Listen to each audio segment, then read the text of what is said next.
Sim racing is an amazing way to spend your time, and the only problem is that many of us haven't got too much time. Maybe you're in school or you're in college or you got a full-time job with some babies on the side and you gotta feed them occasionally. Ugh. So when you jump behind your wheel, you want to get the most out of sim racing while you can. And in this video I wanted to talk about how you can spend your time effectively in sim racing so that you can get the most fun out of your time behind the wheel. The first thing you gotta ask yourself is which cars or series do I want to race? You might want to race some rally cars or GT3s, or maybe your pants get really tight when you watch NASCAR or Formula 1. Try to find out what floats your boat, because you cannot hit a target if you don't know what you're aiming at. And if you don't want to focus on one type of racing, that's fine too. There's plenty of options out there. The next question you gotta ask yourself is what kind of racing do I want to do? Do I want a hot lap, maybe cruise around a little bit, time trials, drifting, circuit racing, or whatever kind of racing you want to do? What do you want to do? Ask yourself. Gosh darn it. And do you want to race against real people, or are you satisfied with AI opponents? These are all relevant questions when you want to plan out that sim racing of yours. To help you on your way, I've made a selection of racing options for different kinds of schedules.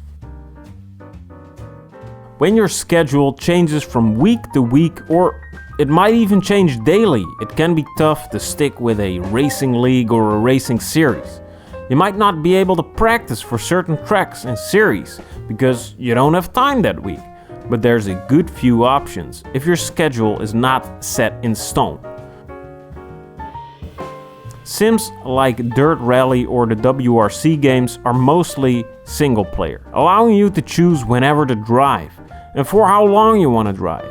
The rally stages in these games often take less than 20 minutes to complete, but rally racing is rough, and in my opinion one of the most difficult types of racing. But if you're into that, this might be the golden fit for you. These games have amazing leaderboard support as well, so you never feel like you're competing alone. And the WRC games have an amazing career mode if you're looking for something like that. When you're looking for a competitive experience but you cannot commit to league racing, you might want to get involved in robot racing, aka racing against AI. And in my opinion, it leaves you with 3 games to choose from. The original Assetto Corsa, Automobilista 2, and Assetto Corsa Competizione. The original Assetto Corsa is so great for AI racing because of the modding community. Most cars and tracks you can dream of are available for download in some capacity, so you can drive whatever race you'd want to. Then there's also whole careers you can download on Race Department and probably other sites as well, allowing you to experience, for example, the DTM 92 season with a full grid of AI opponents. Next up we got Automobilista 2, which is still being updated and it's looking better and stronger and more beautiful each and every month. In my opinion, Automobilista 2 has some of the most interesting AI to race against, because they can get a little wacky and wild, and most cars feel amazing to drive as well. It is my go-to sim when I want to do some one-off racing. Lastly, we got Assetto Corsa Competizione. The AI in this game has been updated tremendously, and the computer-controlled opponents are a blast to race against. They make their own moves, they try to pass each other and you, and yeah, it's just a blast.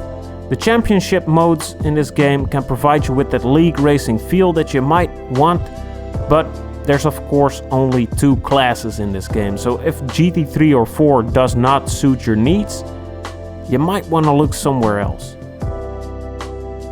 When you want to get the feel of league racing, but you can't really commit to it, there's still some options for you out there. For Assetto Corsa Competizione, there's the Sim Grid. Every hour of every day they host a 25-minute race and you can sign up for it. And the racing there is generally a lot better than random public lobbies.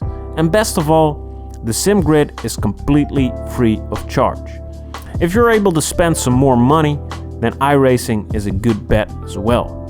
There's lots of racing to be done in iRacing, but I recommend just focusing on one series at a time if you have a tight schedule.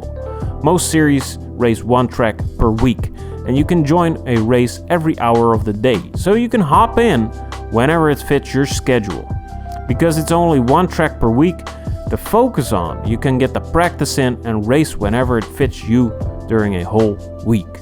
Lastly, the competitive aspect of iRacing is, in my opinion, the best feature of iRacing. No sim does it better, but racing your desired series will probably set you back a few $100. If you're not the competitive type and you just like cruising around, drifting, or having a general good time in a racing sim, the best game I can recommend is again Assetto Corsa.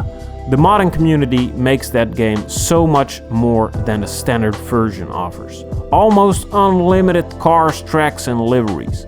Mods that can make it look better than real life. And it's simply amazing. There's beautiful open world free roam maps. Some even have AI traffic where you can cruise around in your dream cars and drive them off cliffs and die.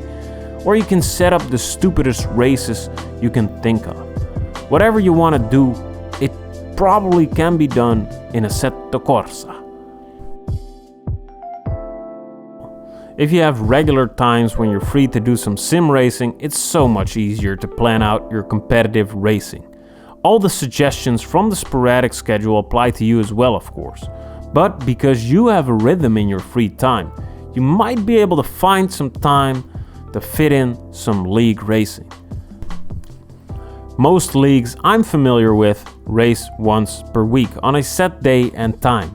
It's great fun to participate in a community league as it simulates real-world racing championships, but with online friends and buddies. Focusing on league racing allows you to practice the upcoming tracks, you get to know the other drivers' driving styles, and you'll build up some trust among each other. This makes league racing some of the most exciting racing to be found out there. You're racing with people you know and you hopefully trust them a little bit, and you're trying to get the best results in a respectful way. When you find a good community to league race with, you can have the sim racing time of your life. As a cherry on top, most racing sims have communities that host league racing, so you can probably find a good community around your favorite racing sim, so you're not stuck with a game or a certain car that you don't want to actually drive. And that's kind of all the tips and suggestions I have for you today. Let me know if you have any tips of your own, leave them in the comments down below. Don't hog all your knowledge, please. Subscribe for more sim racing content, and as always, have a wonderful day. Sleep tight tonight, my beautiful baby boys and girls. I love you guys. Mwah.